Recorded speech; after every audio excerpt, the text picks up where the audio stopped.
Kung ating pag-uusapan ang patungkol sa lust o pagnanasa, ay hindi lamang ito tumutukoy sa pisikal na paggawa ng adultery o pakikipagtalik, anumang bagay na nagpapakain sa mga evil desires sa ating kaisipan na nagdadrive para maramdaman ang pagnanasa, ay isang bagay din na nagko-contribute sa kasalanan ng pagnanasa o lust. Ayon sa datos, noong 1999, ang revenue ng mga porn websites ay umabot daw ng 1.2 billion US dollars.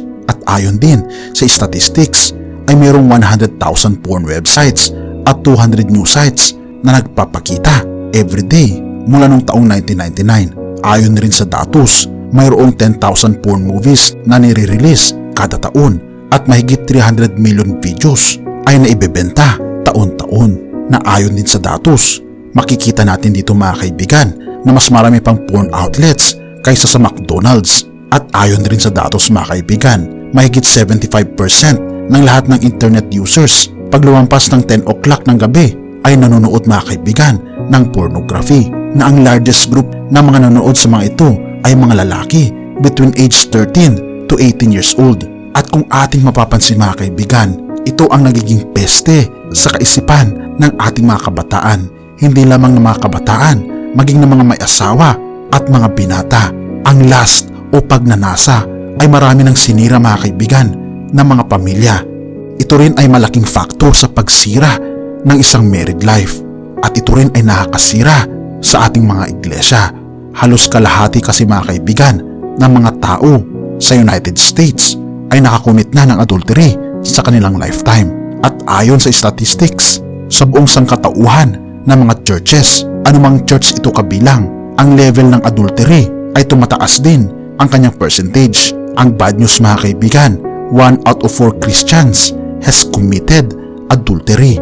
At isa ito mga kaibigan na mind-boggling, nakakagulat talaga, dahil ito ang isang topiko na hindi masyadong pinapansin, pero talaga namang napakalaki ng impact nito sa ating mga Kristiyano. Ang tanong ay, paano malalabanan ang temptasyon ng pagnanasa? Sabi mga kaibigan, sa banal na kasulatan, huwag mong pagnasahan ang iyong kapwa. Sa English, do not commit adultery. Oo mga kaibigan, ito ay isa sa mga 10 utos ng ating Panginoon, ang huwag magnasa sa iyong kapwa, ikaw man ay may asawa o wala. Dahil ito mga kaibigan ay ayaw ng Panginoon na gawin natin, dahil nagkukos ito ng kasalanan na mahirap alisin. Mateo 5 verse 1. Nang makita ni Jesus ang napakaraming tao, umakyat siya sa bundok at naupo roon. Lumapit sa kanya ang mga tagasunod niya. Verse 27. Narinig ninyo na sinabi noong una, huwag kang mangalunya. Verse 28 to 30. Ngunit sinasabi ko sa inyo na ang tumingin lang sa isang babae nang may masamang pagnanasa ay nagkasala na ng pangangalunya sa kanyang isip. Kaya kung ang kanang mata mo ang dahilan ng iyong pagkakasala, dukitin mo ito at itapon. Mas mabuti pang mawalan ka ng isang parte ng iyong katawan kaysa sa buo ang katawan mo pero itatapon ka naman sa impyerno. At kung ang kanang kamay mo ang dahilan ng iyong pagkakasala, putulin mo ito at itapon. Mas mabuti pang mawalan ka ng isang parte ng katawan kaysa sa buo ang katawan mo pero itatapon ka naman sa impyerno. Oo mga kaibigan, ito ang binabagit ng ating Panginoong Hesus, na pag tayo ay nagkasala, napaka-big deal nito sa ating kaligtasan. Dahil dito nagmamatter ang buhay natin, kung tayo ba ay mapupunta sa langit o tayo ba ay masusunog sa impyerno. At ang isa mga kaibigan, sa babala ng ating Panginoon ay yung kasalanan ng pagnanasa. Ang tanong ay, paano tayo magdidil sa mga pagnanasang naiisip natin at na-experience natin? Ating tignan mga kaibigan ang dalawang aspeto para masunod natin ang kagustuhan ng ating Panginoong Hesus. Ang unang aspeto mga kaibigan ng lust o pagnanasa is number 1, lust is looking. Wala nang iba. Nagsisimula kasi ang pagnanasa sa ating mga mata at dito nagkakaroon ng pagpasok ang kasalanan sa ating mga mata.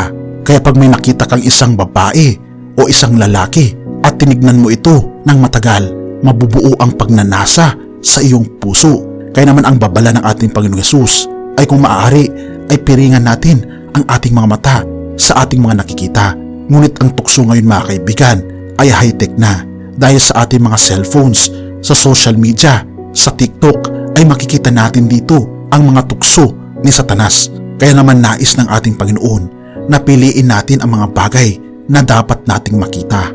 Lust is when you look in order to fulfill your fantasies.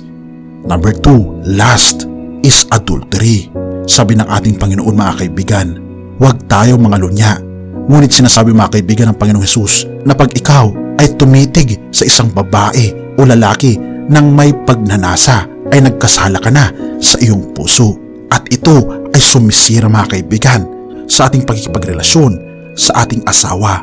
At kung wala ka pang asawa, ikaw ay nagkukumit ng kasalanang tinatawag na fornication na katumbas din ng adultery. Lust is sex.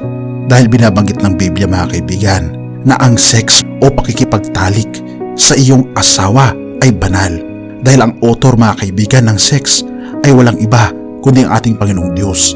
Ito ay regalo niya sa mag-asawa at hindi ito ginagamit mga kaibigan sa premarital at extramarital affair. Kaya naman nais ng ating Panginoon na maging bounded tayo sa ating asawa lamang. Number 3, lust is a heartbreaker. Kung ating makikita mga kaibigan, ang pagnanasa ay nakapagdudurog ng puso ng ating asawa, ng ating minamahal. At hindi lamang yun mga kaibigan, ito ay dumudurog sa puso ng ating Panginoong Diyos. Dahil kung ikaw ay nagnanasa, para bagang pinapalitan mo ang iyong asawa dahil nagnanasa ka sa ibang tao. Kaya naman nais ng ating Panginoon na iwasan ang mga bagay na nagbibigay contribution na lumala ang pagnanasang nararamdaman mo. Nais niya na isuko mo ang iyong mga kahinaan sa Kanya. Anumang bagay na nagbibigay karupukan sa atin ay dapat nating iwasan. Kung maaari ay tanggalin natin ang mga bagay at mga tukso na aaligid sa atin upang tayo ay maging dalisay sa harapan ng ating Panginoon.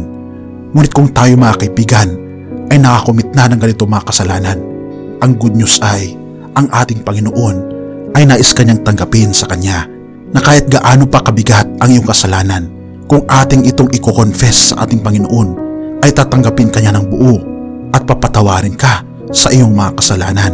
Ito ang pag-ibig ng Diyos para sa iyo at hilingin sa ating Panginoon na tulungan tayo na i-overcome ang ganito mga kasalanan at kung maaari, minuminuto, oras-oras, idalangin natin sa ating Panginoon na tayo palakasin upang malabanan ang mga tukso ng buhay, lalong-lalo na ang tukso ng pagnanasa. Kaya naman, katulad ni Joseph, takbuhan natin ang mga tukso sa ating buhay. Tanggalin natin ang mga bagay na nagpapalapit sa atin sa tukso. Kung maaari, i-uninstall natin ang mga application o mga social media sites na nagbibigay sa iyo ng tukso.